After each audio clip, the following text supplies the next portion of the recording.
Assalamualaikum warahmatullahi wabarakatuh. Selamat siang semuanya dan salam sejahtera buat kita semua ya. Baiklah, pada kesempatan kali ini saya akan menyampaikan untuk materi perkuliahan evaluasi biologis komponen pangan. Dalam hal ini kita masuk bab bioavailability lipid, atau dalam hal ini yang akan kita bahas banyak adalah tentang lemak. Meskipun nanti juga ada beberapa komponen lipid yang lain seperti kolesterol. Nah, sebagai ilustrasi, di antara komponen lipid itu ada mungkin dari minyak kelapa, dari minyak ikan, termasuk juga nanti kolesterol, minyak wijen, minyak sawit, dan sebagainya. Tapi secara umum, bagaimana lemak tersebut bisa diserap oleh tubuh dan kemudian nanti bisa dimanfaatkan untuk apa? Nah, nanti kita akan bahas, termasuk juga bagaimana mengevaluasi terkait dengan keberadaan lipid di dalam darah, atau yang nanti kita sering kenal sebagai profil lipid di dalam darah. Nah, beberapa hal yang menjadi pertimbangan dalam mengevaluasi nilai biologis suatu komponen lipid ataupun lemak, ada beberapa hal yang kita perlu perhatikan. Di antaranya nanti adalah yang pertama, kandungan asam lemak esensial yang dapat dimanfaatkan oleh tubuh. Karena lemak nanti jenisnya macam-macam.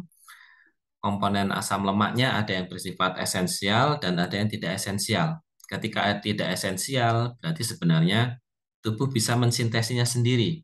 Jadi kebutuhannya boleh dibilang tidak primer atau tidak butuh-butuh banget, karena tubuh sendiri bisa mensintesisnya.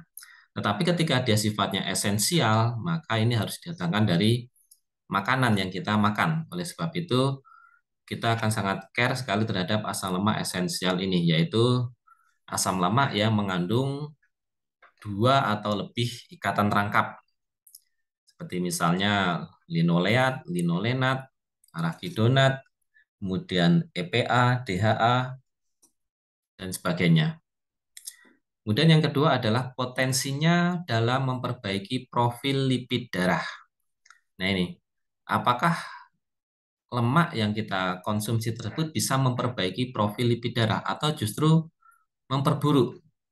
Karena sebagian besar lemak yang ada di dalam makanan yang sering kita jumpai, justru sebagian besar itu bisa memperburuk profil lipid darah. Artinya, lipid di dalam darahnya itu justru dapat meningkatkan viskositas darah, kemudian dapat menghambat peredaran sirkulasi darah itu sendiri, atau dapat menyebabkan aterosklerosis. Dan di sini tetapi ada juga lipid atau lemak yang bisa memperbaikinya, yang bisa melawannya, yang berkebalikan sifatnya. Yaitu terutama tadi asam-asam lemak esensial seperti EPA, DHA, itu justru bisa melancarkan lipid-lipid yang lain yang bisa menyumbat dalam pembuluh darah tersebut. Nah, kemudian yang ketiga adalah potensi aterogeniknya, atau apakah lipid tersebut dapat memacu terjadinya aterosklerosis. Nah, ini terutama lipid jenuh atau lemak yang mengandung asam-asam lemak jenuh, seperti misalnya palmitat, gitu ya, stearat. Palmitat itu justru banyak pada minyak sawit yang mungkin sering kita konsumsi sehari-hari, karena kita banyak mengkonsumsi sumber lemak dari minyak sawit. Nah, itu eh, dapat memacu terjadinya aterosklerosis untuk palmitatnya ya. Ya, tapi untungnya pada minyak sawit tidak hanya palmitat, tapi juga mengandung asam lemak tidak jenuh seperti oleat, dan beberapa dalam jumlah yang tidak terlalu banyak itu dalam bentuk linoleat. Nah, sebelum lebih lanjut kita bahas terkait dengan bagaimana lemak tersebut diabsorpsi dan dimanfaatkan oleh tubuh, ada yang kita kenal dalam hal ini, ketika kita makan lemak, pasti di sana adalah mengandung asam lemak. Karena lemak sendiri kan merupakan ester dari gliserol dan asam lemak. Sehingga ketika kita makan, maka asam lemak akan dihidrolisis, lemak akan dihidrolisis menjadi asam lemak, dan kemudian asam lemaknya akan kita manfaatkan di dalam tubuh. Nah, berdasarkan ketidakjenuhannya, asam lemak ini dapat dibedakan dalam 3 kategori, ya terutama yang pertama adalah saturated fatty acid atau asam lemak yang jenuh. Dia tidak mengandung ikatan rangkap. Ada banyak mulai dari ya miristat, palmitat, stearat. Kemudian untuk yang monounsaturated fatty acid ini tidak jenuh tetapi mengandung satu ikatan rangkap saja. Nah, ketika dia sifatnya tidak jenuh tapi hanya mengandung satu ikatan rangkap, maka ini eh, bersifat tidak esensial. Artinya tubuh juga masih bisa mensintesisnya. Tetapi setidaknya karena dia tidak jenuh, maka dia tidak mudah menggumpal, melting point-nya itu rendah, sehingga relatif aman ketika dikonsumsi. Nah, pada minyak sawit itu komponen utamanya tadi, palmitat dan oleat. Palmitat itu saturated fatty acid, oleat ini adalah monounsaturated fatty acid atau disingkat MUFA. Kemudian berikutnya ada polyunsaturated fatty acid atau PUFA. Ini sini memiliki 2 atau lebih ikatan rangkap, atau di sini digambarkan 2 sampai 7 ikatan rangkap. Nah, ini sifatnya esensial sehingga kita harus mendatangkan dari luar, dan ini kita konsumsi diusahakan nanti yang lebih banyak daripada yang saturated ataupun monounsaturated. Karena yang polyunsaturated ini memang harus datangkan dari luar, dan sifatnya dapat memberikan efek yang menyehatkan atau menguntungkan untuk kesehatan. Seperti apa nanti akan kita bahas. Nah, tadi untuk yang polyunsaturated fatty acid itu kita kenal sebagai asam lemak esensial. Asam lemak esensial diperlukan untuk memelihara terutama terkait dengan permeability atau permeabilitas dan fragilitas kapiler yang normal. Bagaimana pembuluh darah kita itu diusahakan permeabilitasnya baik, lentur, elastis, sehingga tidak mudah mengalami gangguan seperti misalnya pecahnya pembuluh darah. Ketika pembuluh darah bisa pecah, yang mana pembuluh darah yang paling lembut itu ada di jaringan otak, nah itu maka dapat berbahaya karena bisa menyebabkan stroke. Minyak jagung, minyak biji bunga matahari, dan minyak biji kapas ini termasuk komoditas yang banyak mengandung asam lemak esensial dalam bentuk asam linoleat. Asam linoleat berarti ini asam lemak yang mengandung jumlah karbonnya itu 18, ikatan rangkapnya ada 2 atau C18.22 gitu. Ini bersifat esensial dan ini biasanya banyak pada komoditas berikut: biji jagung, bunga matahari, biji kapas, termasuk juga kedelai. Kedelai juga tinggi dengan asam linoleat. Nah, kemudian minyak kedelai, flaxseed oil, dan canola oil kaya akan asam lemak linoleat dan linolenat. Nah, seperti minyak kedelai tadi, dia kaya asam linoleat tapi juga kaya dengan linolenat, yaitu C18+3. Atau karbonnya ada 18, tapi ikatan rangkapnya ada 3. Nah, tentu makin banyak ikatan rangkap, makin bagus kaitannya dengan untuk menjaga kesehatan.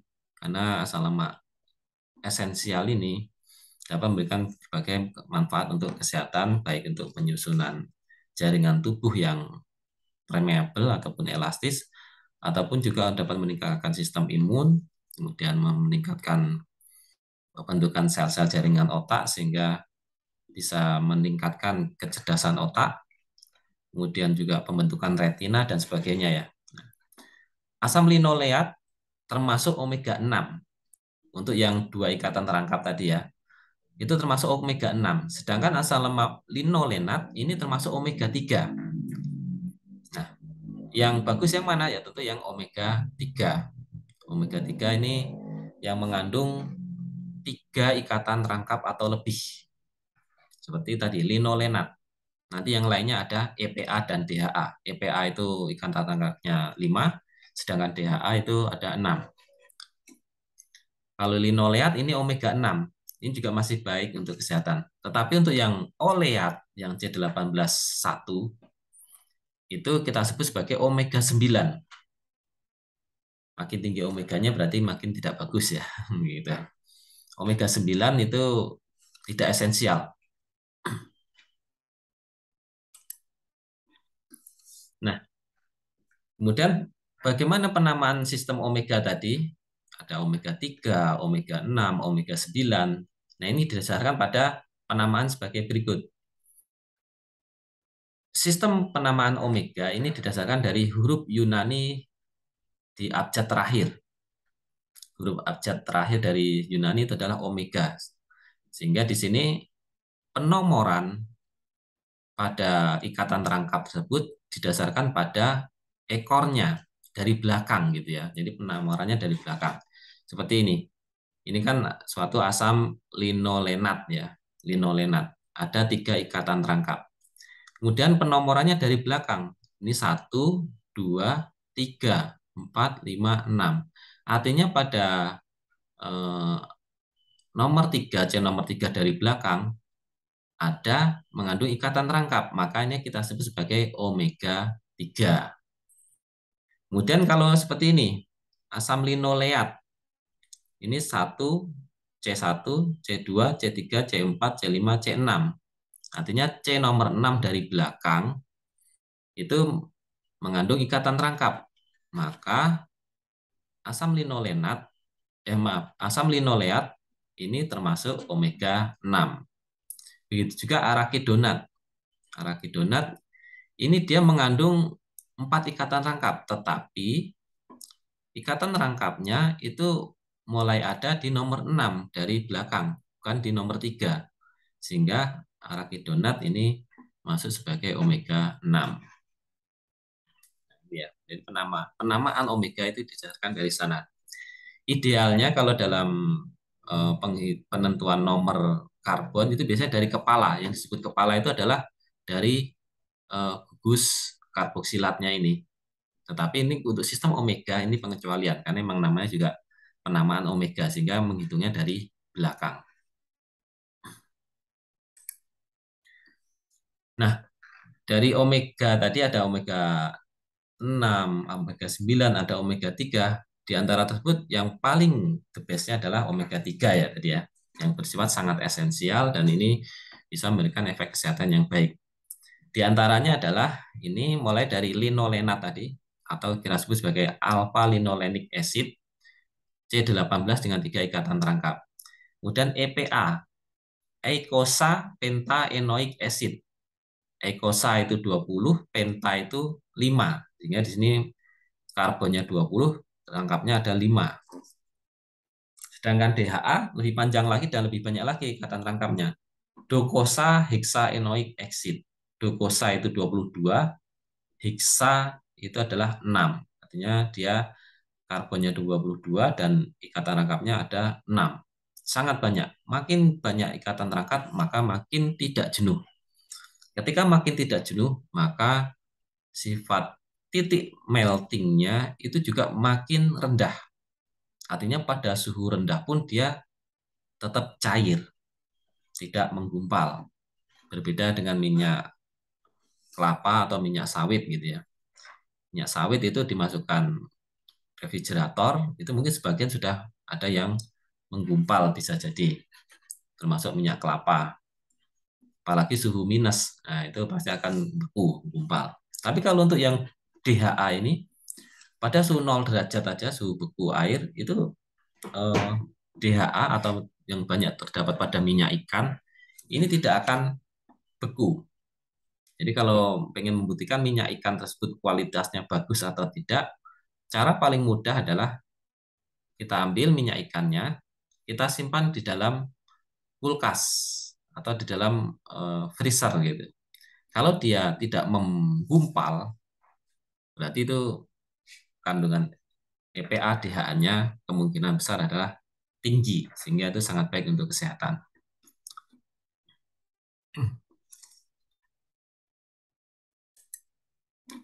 Nah, sumber dari omega 3 tadi, untuk yang alpha linolenic acid tadi banyak pada chia, flax, ini biji chia dan biji flax.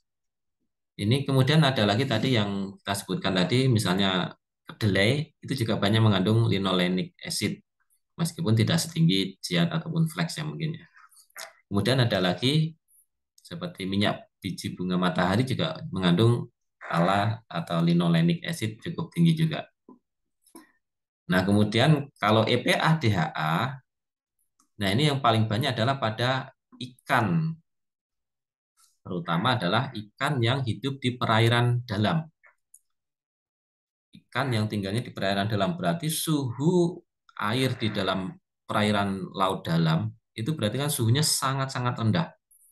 Bisa jadi minus, nah gitu ya, bisa jadi ya. Atau ini kalau ikannya itu tinggal di daerah kutub, misalnya dekat daerah Samudra Arktik, misalnya daerah Norwegia, Islandia, gitu.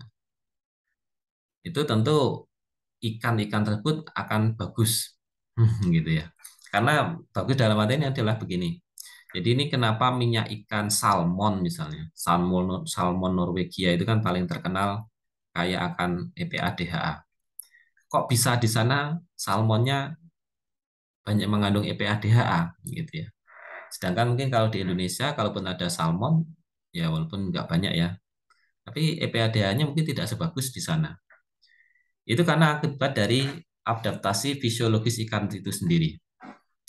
Ikan salmon misalnya, ketika dia tinggal di daerah kutub, daerah Norwegia misalnya, dekat kutub ya, Samudra Arktik, maka ikan salmon tersebut akan menyesuaikan minyak yang ada di dalam tubuhnya harus minyak yang tidak mudah membeku.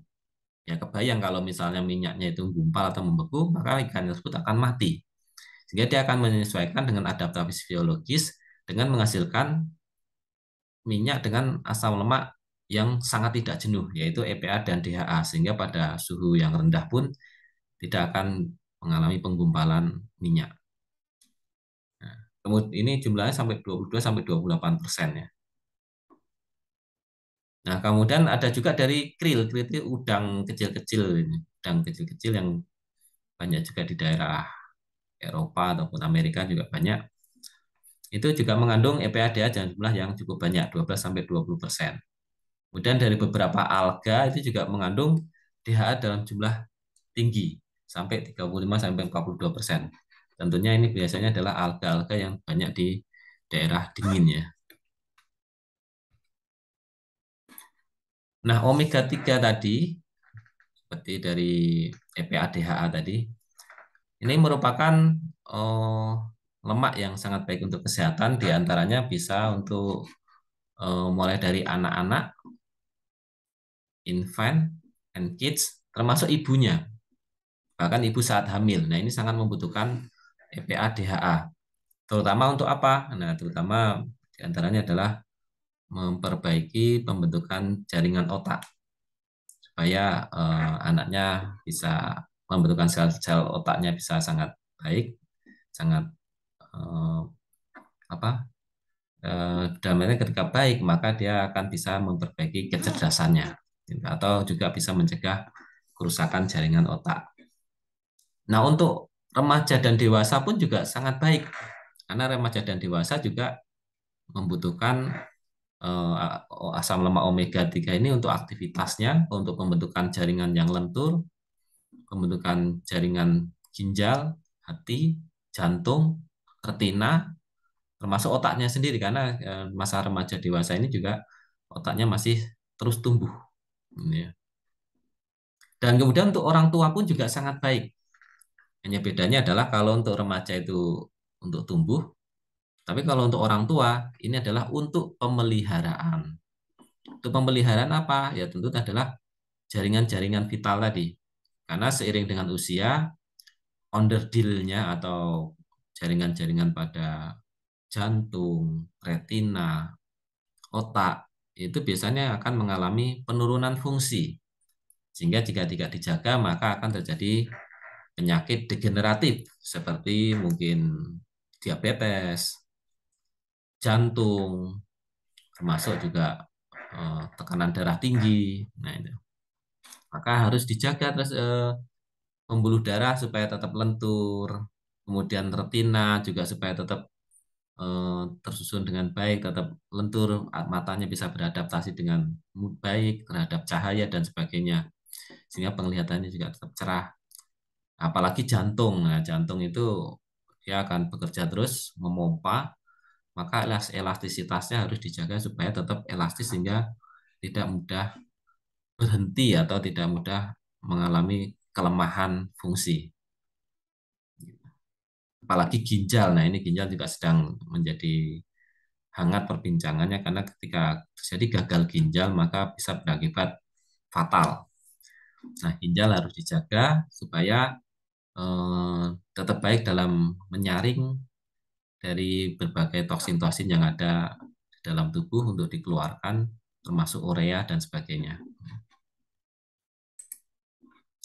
Nah, beberapa studi terkait dengan omega 3 ini, EPA DHA ini sudah terbukti bahwa dia dapat memperbaiki beberapa fungsi hati, jantung, ataupun otak, baik EPA maupun DHA.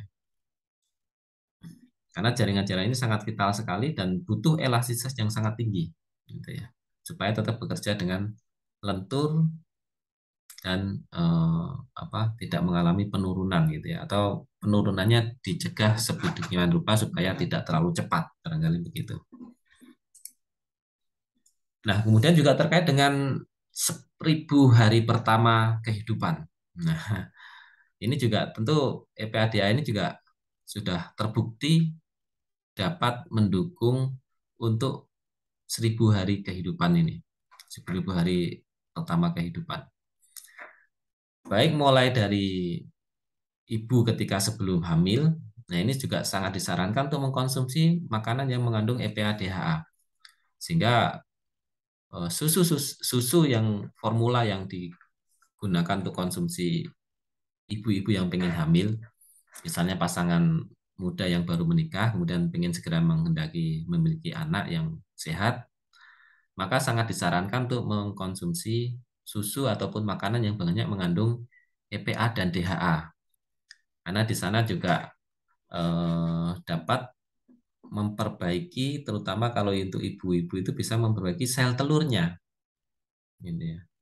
Itu memperbaiki sel telurnya supaya matangnya nanti sempurna, sehingga ketika dibuahi itu akan mudah. Artinya dia akan lebih mudah hamil dan kehamilannya insya Allah sehat. Nah, seperti itu. Kemudian saat hamil, nah tentu eh, sangat dibutuhkan lebih banyak lagi. Sehingga ketika ibu-ibu hamil, kemudian kontrol ke dokter, maka hampir pasti akan mendapatkan suplemen yang isinya di sana adalah EPA dan DHA. Karena di sana sangat dibutuhkan untuk pertumbuhan bayi, terutama untuk ini, mata dan otak. Ini ya, baby eyes and brain. Nah, ini sangat dibutuhkan dalam jumlah banyak. Nah, ini supaya bayinya sehat, terutama kesehatan otak dan matanya. Sedangkan untuk ibunya, tentu akan menghindari terjadinya depletion ataupun eh, penurunan dari nutrisi-nutrisi yang ada di dalam tubuh. Karena ketika ibu hamil itu, bahasa mudahnya itu berarti dia menghidupi dua nyawa.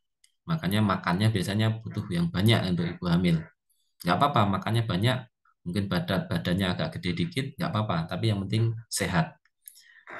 Karena jika tidak terpenuhi kebutuhannya untuk bayi, maka baik bayi maupun ibunya juga nanti akan terkena imbasnya. Gitu. Misalnya ketika kekurangan asupan EPA-DHA ini, EPA-DHA nanti akan disedot oleh bayi, termasuk juga nutrisi yang lain seperti misalnya iron, zat besi ya, untuk membentukkan sel darah merah, kemudian juga kalsium untuk membentukkan tulangnya. Bisa jadi kalau asupannya kurang, justru kalsium dan Fe dari ibunya itu yang diambil, sehingga nanti ibunya bisa mengalami pengeroposan tulang.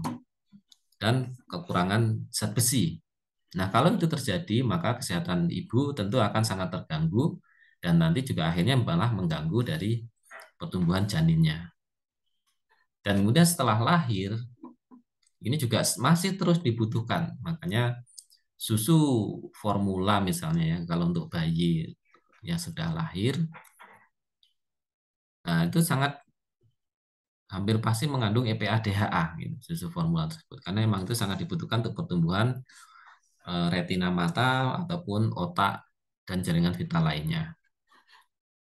Dan sedangkan untuk ibu hamil yang masih menyusui juga sangat membutuhkan EPA DHA ini supaya apa? Nanti juga dari breast milk-nya atau ASI-nya itu juga nanti akan mengandung EPA DHA dan sehingga ketika diberikan pada anak, maka anak mendapatkan asupan EPA DHA dalam jumlah cukup. Jadi kalau untuk misalnya ibunya pengen ASI eksklusif, tidak mau susu formula. Nah, kalau ibunya sendiri tidak pernah makan suplemen EPA DHA, ya bagaimana anak nanti bisa mendapatkan EPA DHA? Maka konsumsilah untuk ibunya ya susu formula ataupun makanan lain yang banyak mengandung EPA DHA, misalnya dari ikan, ikan salmon, ikan sardin, ikan makarel, kemudian termasuk juga nutrisi yang lain seperti misalnya dari seafood itu banyak mengandung mineral, seng, dan sebagainya ya. Itu sangat dibutuhkan supaya apa nanti ASI-nya itu juga berkualitas. Jangan sampai ya ASI-nya itu karena ibunya asupannya kurang, ASI-nya kandungan gizinya tidak tinggi. Gitu. Karena apa yang dimakan oleh ibunya maka nanti akan juga diberikan atau terkandung di dalam ASI tersebut yang akan diberikan pada bayi. Nah, EPA-DHA ini juga sangat penting untuk menjaga terutama kaitannya dengan sistem imun karena EPA-DHA juga berkaitan atau mendukung untuk pembentukan sel-sel imun pada bayi terutama.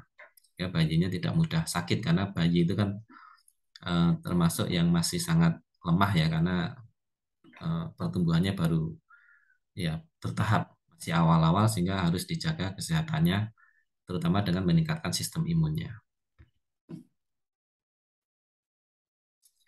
Nah ini EPA-DA ini termasuk sudah di establish ya bahwa dia telah diteliti banyak memang efektif signifikan dalam memperbaiki berbagai fungsi tubuh, fungsi jaringan tubuh atau untuk kesehatan. Ini seperti ini diantaranya pengaruh konsumsi EPA-DHA, ini diantaranya dapat menurunkan produksi prostaglandin E2, PGE2, yaitu yang merupakan metabolit penyebab radang. Jadi bisa diturunkan sehingga nanti kalau misalnya terkena infeksi virus dan sebagainya, maka peradangan ini bisa dikendalikan atau tidak terlalu tinggi. Penurunan tromboksan A2 atau TXA2, yaitu agregator platelet dan vasokonstriktor yang menyebabkan penyempitan pembuluh darah. Nah, sehingga kalau konsumsi EPA-DHA atau omega 3 ini, pembuluh darahnya itu tidak akan mudah menyempit. Hati-hati kalau sudah lanjut usia, itu kan sudah tidak tumbuh. Yang ada dia bisa mengalami penyempitan, baik karena jaringan pembuluh darahnya yang mengkerut, atau karena penyumbatan. Nah, itu. Sehingga ini bisa mencegah kejadian tersebut untuk omega 3 ini. Kemudian untuk penurunan pembentukan leukotrien B4 yaitu dengan menginduksi reaksi suatu penginduksi reaksi inflamasi ini diturunkan penyebab reaksi inflamasi ini. Kemudian menginduksi kemotaksis, leukosit dan pelekatan. Dan terakhir ada peningkatan prostasiklin atau PGI2 yaitu suatu vasodilator atau yang dapat berfungsi untuk melebarkan pembuluh darah supaya tidak menyempit tadi. Karena kalau menyempit maka bisa terjadi tekanan darah tinggi dan itu bisa berakibat fatal pada kesehatan otak ataupun jantung. Sekilas sederhana ya, penyempitan pembuluh darah. Kemudian efeknya adalah tekanan darah tinggi. Karena menyempit, ya ketika suatu penampang menyempit, sedangkan di sana darah itu dipompa terus, maka pompanya kan pasti berat, karena sehingga itu akan menyebabkan tekanan yang besar. Nah, ketika tekanannya besar, pompanya tadi berat, nanti resikonya kan tinggal jantungnya kecepatan capeknya, atau kebalikannya, jantungnya tetap kuat, tapi pembuluh darahnya yang akhirnya lama-lama nggak kuat menahan tekanan yang tinggi tersebut. Gitu ya. Kalau jantungnya kecapean, maka terjadilah lemah jantung dan bisa seketika ngagetin gitu ya. Tidak ada angin, tidak ada hujan, tiba-tiba jantungnya kambuh dan bisa berakibat fatal. Atau kebalikannya, jika jantungnya kuat, ternyata pembuluh darahnya yang tidak kuat menahan tekanan yang tinggi tadi, akhirnya bisa pecah. Dan pembuluh darah yang sangat lembut itu banyak di daerah otak, di organ otak. Dan kalau yang terjadi pecahnya itu di otak, maka dapat mengakibatkan stroke. Sehingga nanti berbagai macam sel-sel saraf akan tidak berfungsi dengan baik ketika terjadi stroke, atau sering orang bilang mati setengah gitu ya. Sebagian tubuhnya tidak bisa digerakkan karena saraf-sarafnya tidak berfungsi dengan baik. Nah, itu tadi terkait dengan omega 3. Kemudian lemak yang lain, ini ada juga lemak yang barangkali perlu kita hindari, harus kita singkirkan gitu. Di antaranya adalah mulai dari asam lemak trans. Nah, ini asam lemak trans ini dulu banyak muncul ketika margarin itu dibuat dengan hidrogenasi parsial. Ternyata bisa menyebabkan pembentukan asam lemak trans. Asam lemak trans dibentuk jika minyak nabati dihidrogenasi secara parsial ya, untuk mengubahnya dari cair menjadi semi padat, untuk menjadi margarin, agar lebih menyerupai lemak hewan sehingga penerimaan konsumen meningkat. Nah ini. Asam lemak trans dilaporkan memberi efek negatif pada lipoprotein plasma, yaitu meningkatkan kolesterol LDL. Meningkatkan ya, jadi dia sendiri bukan kolesterol, tapi nanti bisa meningkatkan pembentukan LDL atau kolesterol low density lipoprotein yang ini tidak bagus untuk kesehatan. Dan kebalikannya, dia meningkatkan LDL tapi menurunkan HDL. Padahal HDL ini kan sebagai netralisirnya. LDL tinggi, kalau HDL juga tinggi masih aman. Tapi kalau LDL sudah tinggi, HDL rendah, wah itu yang sangat berbahaya. Dan kemudian meningkatkan lipoprotein A. Dengan kaitannya dengan kolesterol. Nah, kolesterol tadi kan ada LDL, ada HDL ya. Kemudian ada lagi, sebenarnya satu lagi adalah VLDL, very low density lipoprotein. Kolesterol di dalam hati ini akan diangkut ke seluruh tubuh melalui jalur endogen. Lipoprotein yang berperan dalam pengangkutan tersebut terdiri dari VLDL, LDL, dan HDL tadi. Nah, tinggal nanti mana yang tinggi. Kalau yang tinggi HDL, HDL itu nanti bisa sifatnya sebagai flasher atau flashing agent. Justru dia akan yang menghancurkan penyumbat-penyumbat di dalam pembuluh darah. LDL dianggap sebagai lipoprotein yang paling aterogenik, yang paling mudah untuk terjadinya atau menyebabkan penyumbatan pembuluh darah. Karena peningkatan kadar LDL dapat meningkatkan resiko aterosklerosis yang dapat menyebabkan penyakit jantung koroner. Ya, tadi ketika terjadi penyumbatan pembuluh darah, maka tekanan darah akan menjadi tinggi. Nah, kalau jantung dipaksa untuk bekerja keras terus, maka bisa mengalami jantung koroner atau pelemahan fungsi jantung. Sebaiknya HDL berkorelasi negatif dengan resiko terkena PJK atau penyakit jantung koroner. HDL ini netralisirnya. Jadi kalau ingin mengobati orang yang LDL-nya tinggi atau pembuluh darahnya menyempit atau dia punya tekanan darah tinggi, sebenarnya cukup sederhana jika dia mau mengkonsumsi sumber HDL-nya, HDL sebagai netralisirnya. Dan tentunya idealnya ya tentu harus dibarengi dengan pola hidup sehat lainnya, seperti makan sayuran yang banyak, kurangi junk food, ya. Dan tentunya kalau bisa tambah olahraga yang teratur. Oleh sebab itu, distribusi kolesterol dalam lipoprotein perlu diketahui karena kadar total kolesterol yang tinggi belum tentu aterogenik bila diimbangi dengan peningkatan kadar HDL. Nah, ini jadi nanti suatu saat kalau adik-adik semua mungkin ada yang cek darah, kemudian mengetahui, oh kolesterolnya tinggi dari hasil lab tersebut. Jangan langsung kaget, gitu ya. Apalagi sekarang, itu kebanyakan anak-anak muda itu kolesterolnya tinggi. Tinggi. Nah, ketika tinggi, tidak boleh terlalu kaget, tapi juga harus waspada. Artinya apa? Ketika kolesterolnya tinggi, kita harus klarifikasi lebih lanjut.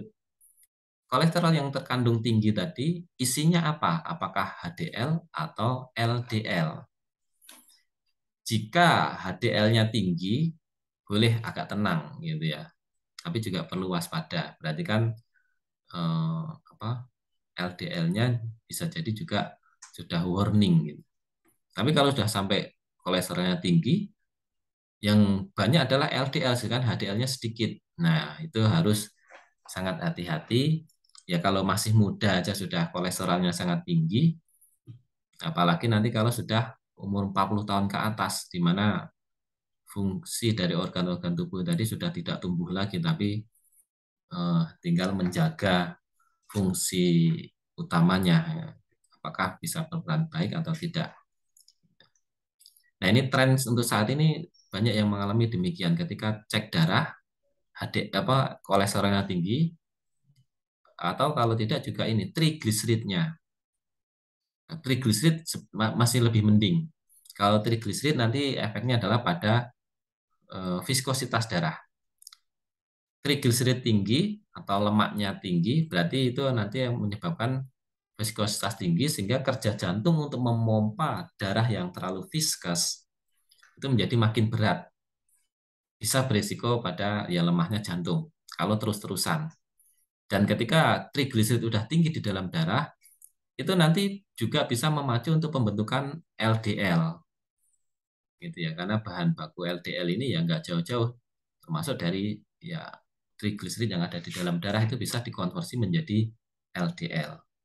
Terutama apalagi kalau pola hidupnya tidak bagus ya, misalnya sering bergadang, sering mendapatkan berpikir terlalu keras atau stres gitu ya, urusannya terlalu banyak, mulai dari mungkin kaitannya dengan pertemanan, dengan pelajaran kuliah, mungkin tambah lagi permasalahan apa, internal dalam keluarga misalnya, tambah lagi mungkin punya pacar yang bermasalah dan sebagainya, itu tentu akan bisa meningkatkan pembentukan LDL yang lebih tinggi, sehingga harus hati-hati. LDL dianggap sebagai lipoprotein yang paling, oh ya udah ya. Nah ini, namun demikian kolesterol bukan berarti sangat jahat ya, karena kolesterol itu juga dibutuhkan oleh tubuh. Kolesterol itu dapat berfungsi dalam beberapa hal, diantaranya adalah kolesterol merupakan bahan baku untuk pembentukan asam empedu atau getah empedu. Jadi kita punya empedu, fungsi empedu apa? Nah ini adalah untuk pengemulsi, gitu ya. Getah empedu itu digunakan untuk pengemulsi. Jadi kalau kita makan makanan yang mengandung minyak, mengandung lemak, dan sebagainya, supaya minyak dan lemak tadi bisa diserap oleh tubuh, itu kan harus dihidrolisis dulu oleh lipase yang dihasilkan oleh pankreas kita. Pankreas kita akan menghasilkan lipase yang bertugas untuk menghidrolisis minyak atau lemak yang kita makan. Supaya bisa dihidrolisis, lipase ini butuh pengemulsi. Gitu. Karena lipase itu sifatnya polar, sedangkan substratnya ini non polar lemak itu. Supaya dia bisa bertemu, bisa melakukan aktivitas hidrolisisnya, maka minyak akan diemulsifikasi oleh apa? Oleh getah empedu. Sehingga untuk bisa menghasilkan getah empedu dibutuhkanlah kolesterol. Gitu. Nah, kemudian fungsi kolesterol yang lain apa? Kolesterol juga berfungsi pada pembentukan beberapa hormon ataupun enzim, ya, terutama hormonnya. Hormon ini membutuhkan kolesterol dalam proses sintesisnya. Itulah mengapa juga mungkin kalau sering mendengar supaya kuat gitu ya, kuat dalam tanda kutip ya, misalnya ya kuat libidonya, kuat apa seksualitasnya atau hormon seksualitasnya, itu sering disarankan untuk mengkonsumsi makanan yang mengandung kolesterol. Misalnya itu telur bebek gitu ya. Telur bebek jadi terutama kuningnya ya. Nah, kuning telur bebek ditambah mungkin madu sehingga itu bisa meningkatkan kekuatan atau vitalitas ya. Nah, itu kaitannya juga dengan pembentukan hormon testosteron yang mungkin dibutuhkan untuk hal tersebut dan itu membutuhkan kolesterol. Termasuk juga mungkin ada juga beberapa susu yang tinggi kolesterol, misalnya susu berbrand.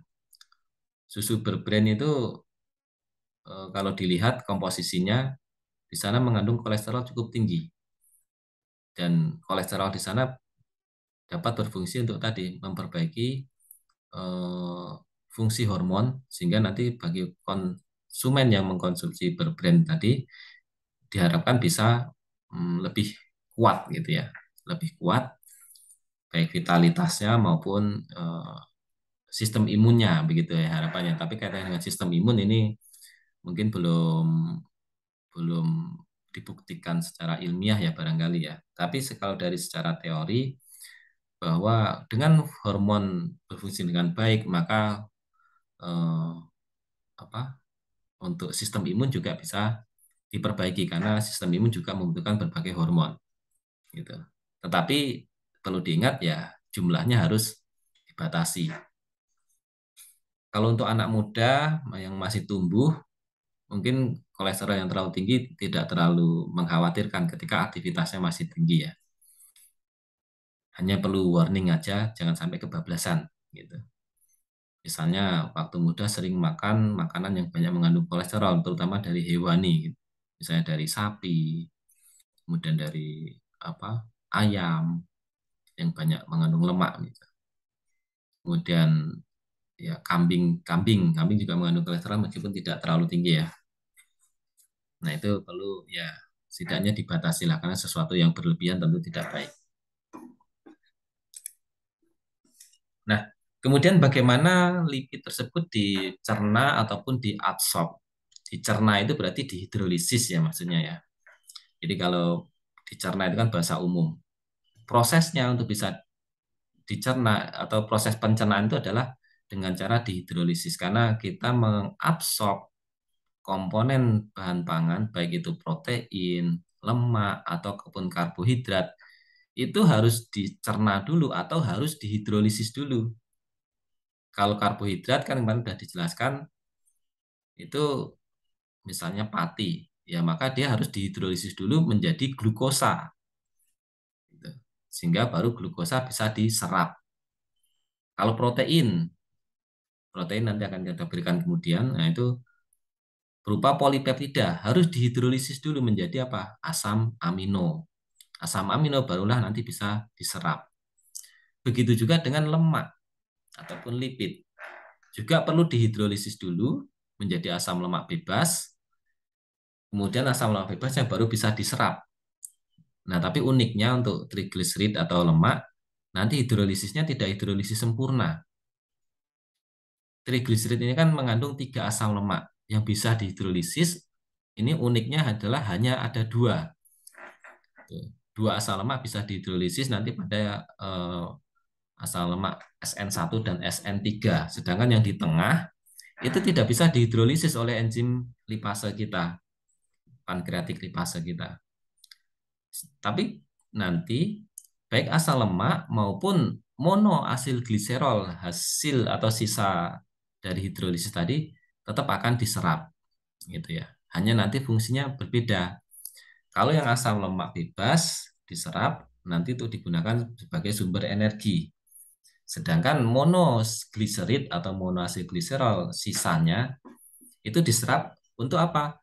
Pembentukan jaringan lemak yang baru. Tinggal nanti disusun SN1 dan SN3 diganti dengan asam lemak yang sesuai kebutuhan dari tubuh atau jaringan tubuh itu sendiri. Nah, kemudian bagaimana ini bisa diserap dari komponen lipid tadi? Kalau trigliserid ini berarti lemak dan minyak ya. Kolesterol, nah ini juga bagian dari lipid. Kemudian ada fosfolipid. Fosfolipid berarti nanti lemak yang mengandung gugus fosfatidil. Untuk lemak, ini kita konsen terutama untuk lemaknya ya. Karena untuk kolesterol dan fosfolipid, ya ini hanya sebagai tambahan pengetahuan saja. Utamanya adalah lemak. Trigliserid nanti juga ada dua. Yang rantai asam lemaknya pendek atau medium, pendek sampai medium ya. Kalau pendek itu berarti jumlah atom karbonnya kurang dari 8, yaitu mulai dari C4, C6 gitu ya. Kalau yang medium itu C8 sampai C12. C8 itu kaprilat, C10 kaprat, C12 laurat. Nah, itu medium. Sedangkan yang sisanya yang panjang dari C14 sampai C22, C14 itu miristat, C16 itu palmitat, 18 itu ada stearat, oleat, linoleat, linolenat gitu ya, dan seterusnya. Nah, itu berbeda. Untuk yang pendek dan medium nanti jalurnya bisa lebih pintas. Sedangkan kalau yang rantai asam lemaknya panjang, miristat, palmitat, oleat dan sebagainya tadi, maka dia nanti akan dihidrolisis dulu oleh pankreatik lipase, menghasilkan asam lemak bebas dan monogliserida. Kemudian akan dilanjutkan yang mana untuk yang asam lemak bebas akan digunakan untuk menghasilkan energi, sedangkan monogliseridanya nanti digunakan untuk resintesis trigliserida yang baru. Tuh. Sedangkan yang asam lemak rantai pendek tadi itu jalurnya singkat dan dia langsung masuk ke liver, dan di dalam liver nanti akan digunakan untuk menghasilkan energi melalui jalur keton bodies. Seperti apa itu nanti bisa kita lihat bagaimana perbedaan antara metabolisme asam lemak yang panjang dengan yang medium ataupun pendek. Nah, ini lipid yang terabsorpsi tadi ini kan bisa disimpan masuk ke dalam liver atau masuk ke dalam systemic circulation atau di dalam darah. Ketika masuk di dalam liver, maka nanti bisa digunakan untuk apa saja ya, bisa untuk menghasilkan energi melalui beta oksidasi atau untuk resintesis trigliserid yang baru. Gitu. Atau untuk dimodifikasi pemendekan ataupun panjangan rantai karbonnya. Sedangkan kalau masuk ke darah, nah ini nanti bisa banyak efek-efek yang kurang baik. Di antaranya adalah ini bisa masuk ke atau dikonversi menjadi jaringan adiposa. Adiposa itu apa? Bahasa umumnya adalah gaji. Nah, kalau tubuh kita banyak mensintesis adiposa, tisu atau jaringan adiposa, maka ini nanti perutnya jadi buncit, badannya jadi gemuk. Nah, itu. Artinya di bawah kulit itu nanti ada lemak gitu, atau jaringan adiposa itu. Nah, kemudian kalau masuknya itu ke muscle, ke otot, nah ini bisa digunakan untuk menghasilkan energi.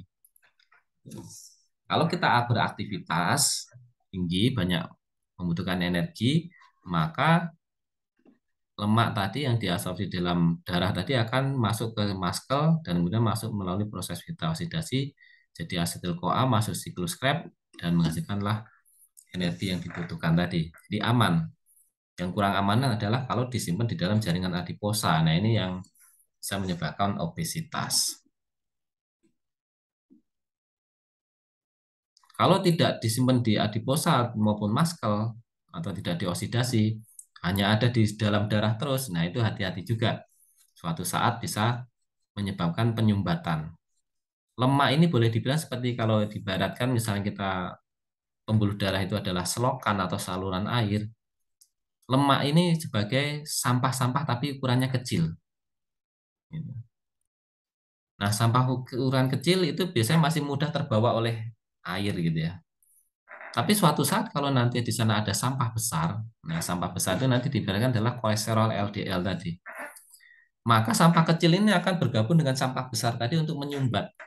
Gitu. Jadi akan meningkatkan kecepatan penyumbatan pembuluh darah. Nah, ini bagaimana suatu trigliserid atau triasilgliserol tadi kalau masuk ke dalam tubuh akan dihidrolisis oleh pankreatik lipase ini di SN1 dan SN3 menghasilkan asam lemak bebas yang nanti digunakan untuk menghasilkan energi. Sedangkan residu monoasilgliserol yang mana asam lemaknya ada pada SN2 ini nanti digunakan untuk resintesis trigliserida yang baru. Nah, ini bedanya tadi. Kalau yang rantai asam lemaknya panjang dengan yang asam lemaknya rantainya pendek. Bedanya di mana? Ya, ini sebentar saya ada apa perlu dibetulkan dulu ini.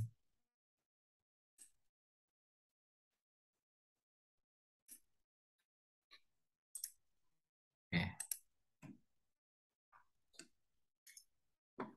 Nah, ini kalau LCFA ini berarti long chain fatty acid.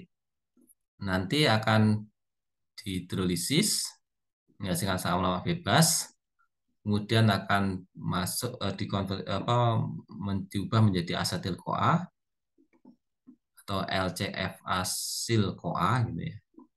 Kemudian akan menjadi kilomikron dan telah jadi kilomikron nanti kemudian akan ini lebih lanjut untuk proses oksidasi.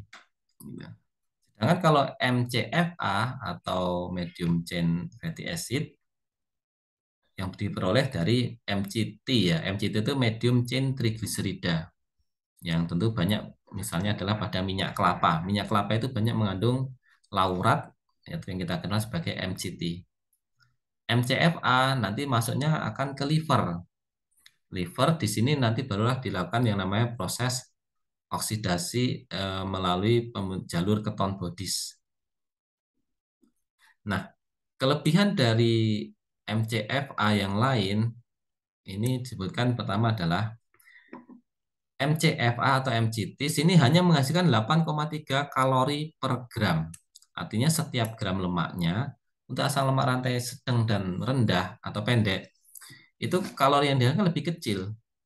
Sehingga kalau proses pembakarannya akan lebih butuh banyak yang dibakar. Sehingga kalau kita konsumsi lemaknya itu dalam bentuk MCFA, maka eh, ketika kita beraktivitas dia dibakar dalam jumlah yang banyak untuk menghasilkan energi yang lebih banyak karena energi per gramnya hanya kecil. Kalau yang LCFA itu yang 9. Jadi kalau ada istilah lemak menghasilkan kalori berapa, yaitu 9 kalori per gram, itu adalah lemak yang umumnya, artinya yang LCFA. MCT ini dapat diserap atau diabsorb dengan sangat cepat. Dan kemudian juga sangat cepat pula untuk dibakar menghasilkan energi. Karena nanti tidak membutuhkan karnitin, tidak melalui proses yang panjang gitu ya. Tapi bisa melalui pembentukan keton bodies yang jalurnya sangat singkat.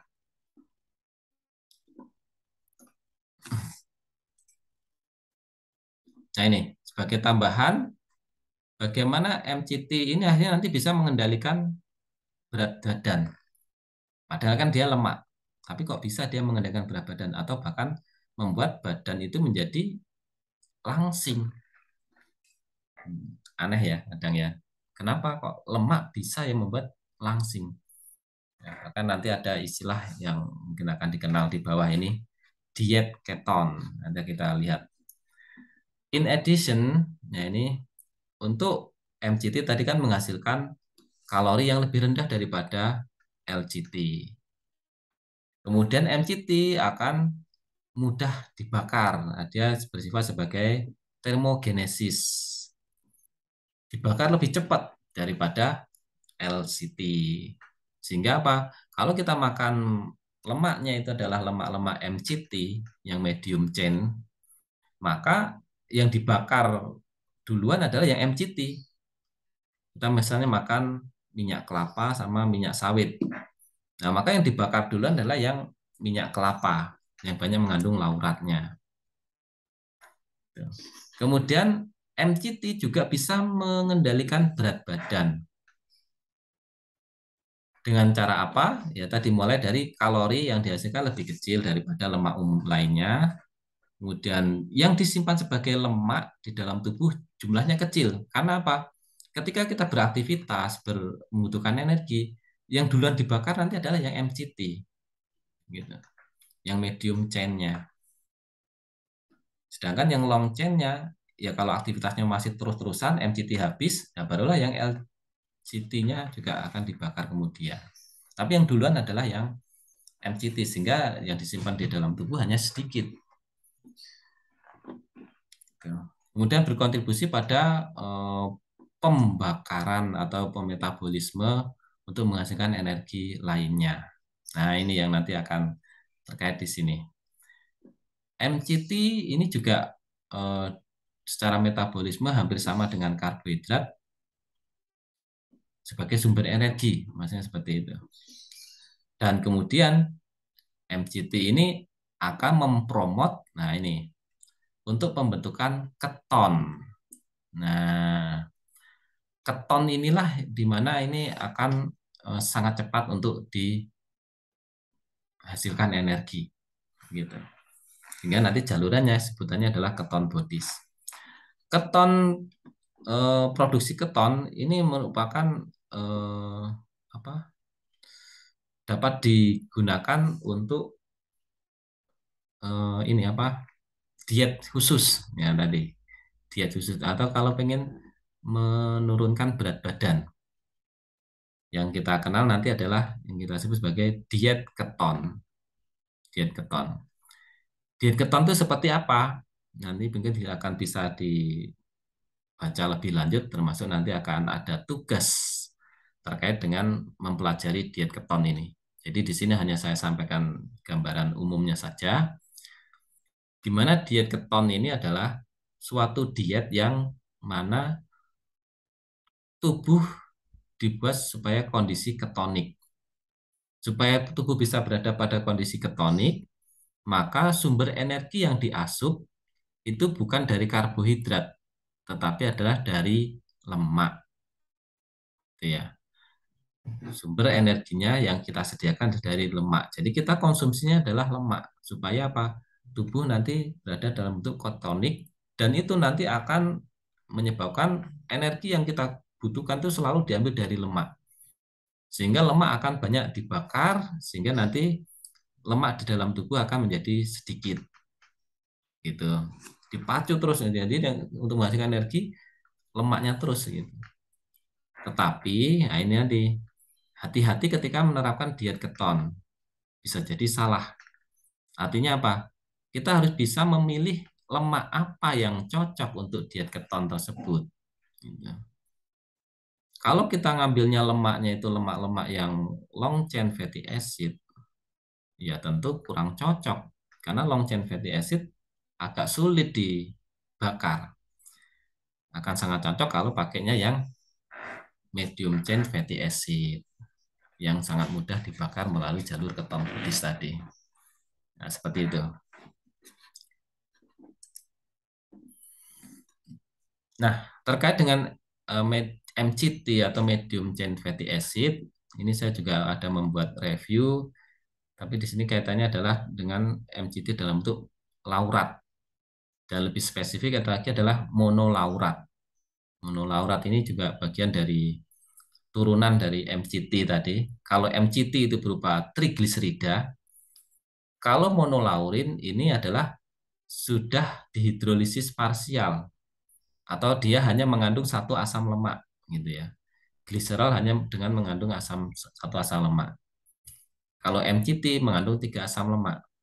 Tapi ternyata dari sifat biological activity-nya, monolaurin ini memiliki biological activity yang jauh lebih tinggi atau lebih bagus dibandingkan MCT gitu.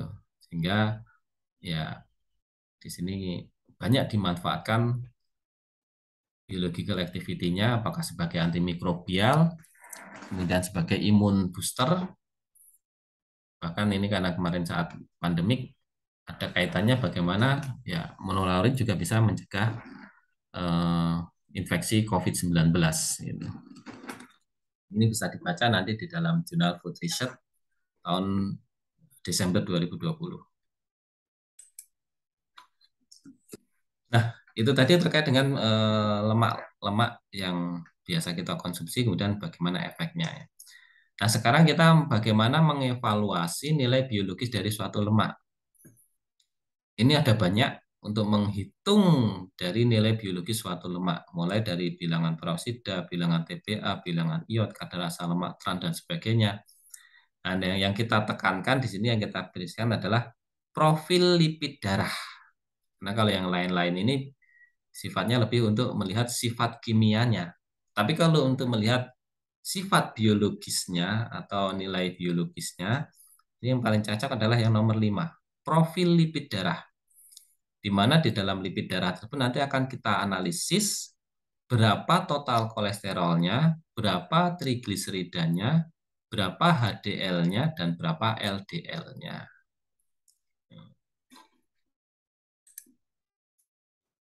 Untuk menganalisis total kolesterol, jadi ini sekarang sudah teknologinya sudah sangat canggih ya, karena kita sekarang sudah banyak menggunakan kit.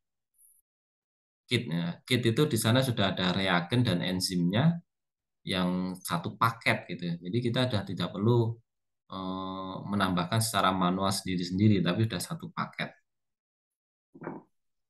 Nah, untuk menganalisis kadar total kolesterol, maka total kolesterol diukur dengan metode CHOD-PAP menggunakan reaksi KIT tadi, di mana kolesterol diukur setelah dihidrolisis dan dioksidasi secara enzimatis. Di mana kolesterol yang ada di dalam darah, jadi kita ambil darahnya, dalam darah kan ada kolesterolnya. Maka kemudian kolesterol di dalam darah tadi nanti akan bereaksi dengan bantuan enzim kolesterol esterase akan diubah menjadi kolesterol dan asam lemak. Jadi kolesterol itu pada kondisi awalnya di dalam darah itu dalam bentuk ester atau terestrifikasi atau terikat dengan asam lemak. Gitu. Dia tidak berdiri sendiri tapi dia terikat dengan asam lemak. Maka perlu kita pisahkan dulu antara kolesterol dan asam lemaknya. Dapatlah kolesterol, kemudian kolesterol berikutnya akan dioksidasi dengan kolesterol oksidase. Jadilah kolesten 3-on dan gas H2O2, maaf, dan hidrogen peroksida. Hidrogen peroksida. Nah, kemudian yang kita reaksikan lebih lanjut adalah hidrogen peroksidanya. Kita reaksikan dengan kit yang ada di dalam yang kita gunakan tadi, yang mengandung fenol dan amino antipirin.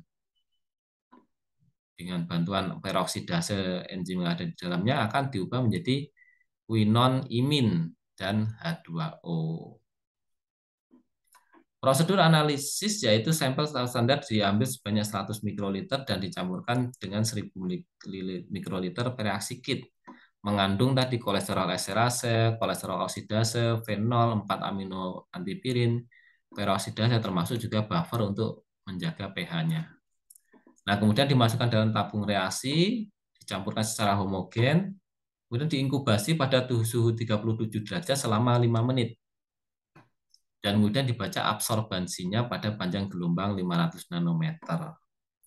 Perhitungan kadar kolesterol dilakukan dengan menggunakan rumus kadar kolesterol miligram per desiliter, yaitu absorbansi sampel dibandingkan dengan absorbansi dengan senyawa standarnya dikali 200 miligram per desiliter.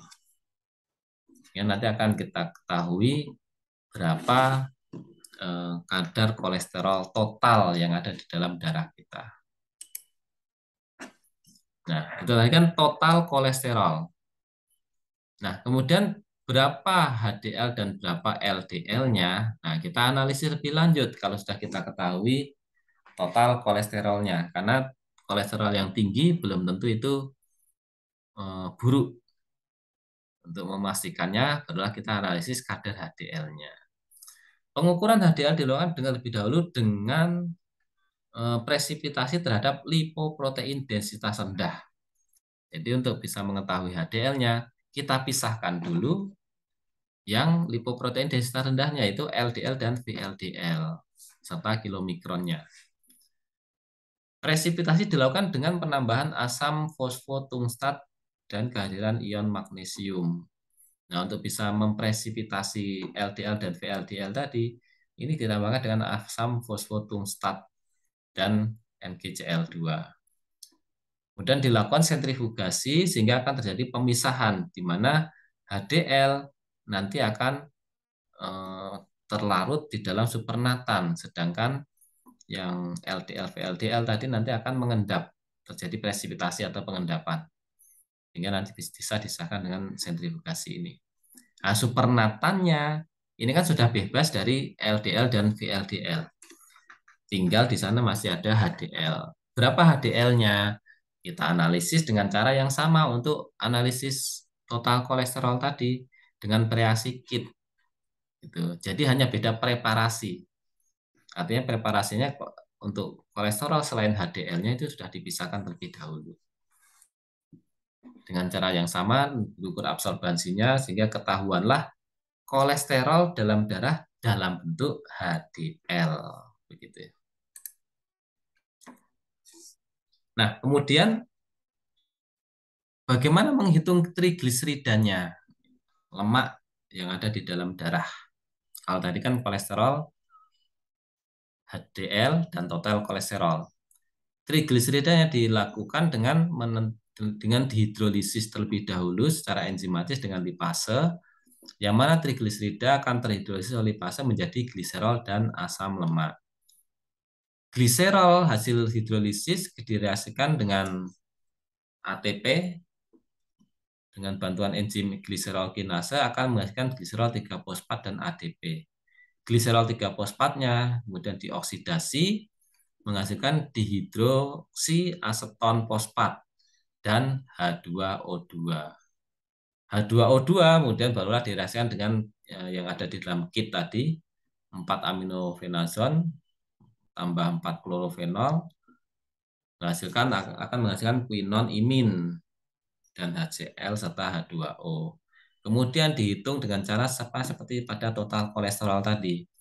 Karena kan kuncinya ini dihasilkan H2O2 kemudian dioksidasi menjadi quinon imin. Nah, quinon iminnya ini nanti akan menentukan absorbansinya tadi. Sehingga akan ketahuanlah berapa kadar trigliseridanya. Hanya beda preparasinya saja ya. Nah, kemudian untuk menghitung LDL. LDL atau low density lipoprotein atau kolesterol jahatnya tadi. Teknik yang paling banyak digunakan oleh lab klinik untuk mengukur kadar LDL yaitu dengan menggunakan formula.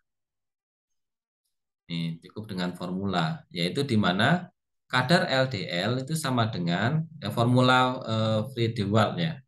Formula Friedewald. Kadar LDL itu sama dengan total kolesterol dikurangi dengan HDL dikurangi dengan trigliserida dibagi 5. Gitu. Kenapa kok dikurangi trigliserida dibagi 5? Nah, ini diasumsikan dari berdasarkan penelitian-penelitian sebelumnya bahwa kadar VLDL itu adalah setara dengan 1/5 dari kandungan trigliserida. Jadi kalau dapat trigliseridanya sekian, itu VLDL ada yang nempel di sana, itu atau ada di sana itu sebenarnya 1/5-nya. Hingga di sini ya VLDL ini tidak perlu dihitung atau dianalisis secara langsung, tapi cukup dengan formula saja. Sehingga dapatlah kadar LDL adalah total kolesterol dikurangi HDL dikurangi VLDL gitu ya. Yang mana VLDL diasumsikan adalah 1/5 dari trigliserid yang tadi dilakukan analisis. Atau ini sering disebut sebagai analisis LDL by different gitu ya. Sama halnya kalau kita analisis proximat, karbohidratnya nggak perlu dianalisis secara khusus, cukup dengan by different. Karbohidrat itu sama dengan berat bahan dikurangi kadar air, kadar abu, kadar lemak, kadar protein. Nah, maka itu sisanya adalah karbohidrat. Ini juga LDL ini adalah ya total kolesterol dikurangi HDL dikurangi VLDL yaitu dalam bentuk 1/5 trigliserida. Dapatlah LDL. Nah, kalau sudah kita ketahui LDL-nya, maka kita bisa memperkirakan atau menghitung indeks aterogenik. Atau kemudian dia mengalami aterosklerosis untuk terjadinya penyumbatan pembuluh darah oleh komponen lipid ini dalam bentuk kolesterol ini. Indeks aterogenik mengindikasikan besarnya potensi terjadinya aterosklerosis. Dirumuskan indeks aterogenik adalah total kolesterol dikurangi HDL dibagi dengan HDL. Total kolesterol dikurangi HDL ini kan berarti adalah LDL dan VLDL ya. Dibagi dengan HDL. Kalau ini nilainya tinggi, berarti kan LDL-nya tinggi. Gitu. Itu berarti tidak bagus. Artinya indeks aterogeniknya tinggi atau dia mudah berpotensi mengalami penyumbatan pembuluh darah akibat kolesterol tersebut. Oke, itu terkait dengan mengevaluasi nilai biologis dari komponen lipid, terutama tadi adalah kolesterol ya. Nah, kemudian berikut terakhir ada kuis yang harus dijawab.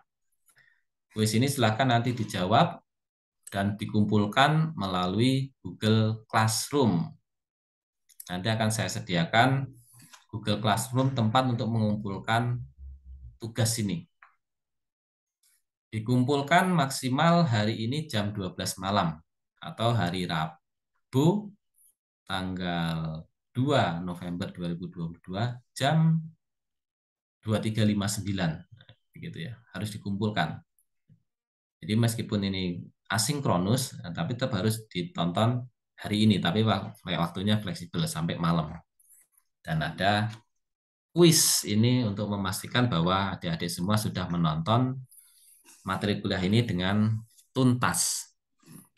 Yaitu kuis di kasus di mana ini diceritakan diet ketogenik, nah tadi ya, dengan pembentukan keton bodies tadi.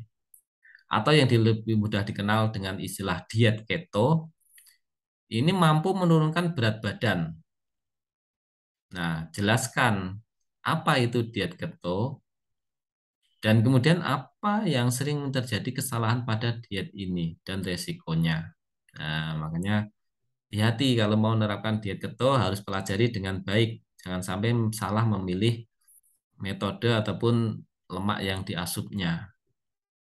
Nah, untuk menjawab ini boleh menggunakan berbagai sumber literasi dari manapun, dari buku, dari jurnal, dan sebagainya. Hanya ini akan saya berikan salah satu jurnal yang membahas terkait dengan diet keto. Ini ditulis oleh Blair O'Neill dan Paulo Raggi dalam jurnal Atherosclerosis. Ini ya. Ini terbitan dari Elsevier. Mudah-mudahan bisa membantu. Artinya kalau menggunakan jurnal ini ya boleh, bagus. Atau menggunakan jurnal yang lain juga boleh. Silakan dieksplorasi. Apa ini diet keto dan apa saja kesalahan-kesalahan yang bisa terjadi dan resikonya.